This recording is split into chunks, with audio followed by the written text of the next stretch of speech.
1 GB data 200-300 നമ്മൾ കൊടുത്ത് വാങ്ങിച്ച് ഉപയോഗിച്ചുകൊണ്ട സമയത്താണ് ജിയോ നമ്മുടെ മുന്നിലേക്ക് ഫ്രീ സിമ്മും ഫ്രീ ഡേറ്റയുമായി വരുന്നത്.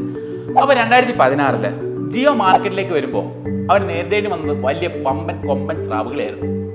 അവരാരൊക്കെയാണെന്ന് വെച്ചാൽ ഐഡിയ, എയർടെൽ, വോഡഫോൺ തുടങ്ങിയവയായിരുന്നു. അപ്പോൾ ഇവരെ നേരിടുവാൻ വേണ്ടി ജിയോയ്ക്ക് ഒരു അടിപൊളി സ്ട്രാറ്റജി തന്നെ വേണം. ആ സ്ട്രാറ്റജിയുടെ പേരാണ് മാർക്കറ്റ് പെനട്രേഷൻ സ്ട്രാറ്റജി. സോ എന്താണ് മാർക്കറ്റ് പെനട്രേഷൻ സ്ട്രാറ്റജി? മാർക്കറ്റിലുള്ള മറ്റ് ബ്രാൻഡുകളെക്കാളും കുറഞ്ഞ വിലയിൽ ഉപഭോക്താക്കൾക്ക് സാധനം എത്തിക്കുക എന്നതാണ് ഈ സ്ട്രാറ്റജി. അപ്പോൾ ഈ സ്ട്രാറ്റജി കൊണ്ട് കോസ്റ്റ് ലീഡർ ആകുക എന്ന ജിയോയുടെ ഉദ്ദേശം നടക്കുകയും ചെയ്തു. ഇതുമൂലം മറ്റുള്ള ബ്രാൻഡുകളുടെ തകർച്ചയ്ക്കും കാരണമായി.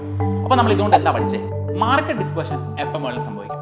അതിന് ഏറ്റവും നല്ല ഉത്തമ ഉദാഹരണമാണ് എന്ത്? ജിയോ എന്ന ടെലികോം ബ്രാൻഡ്.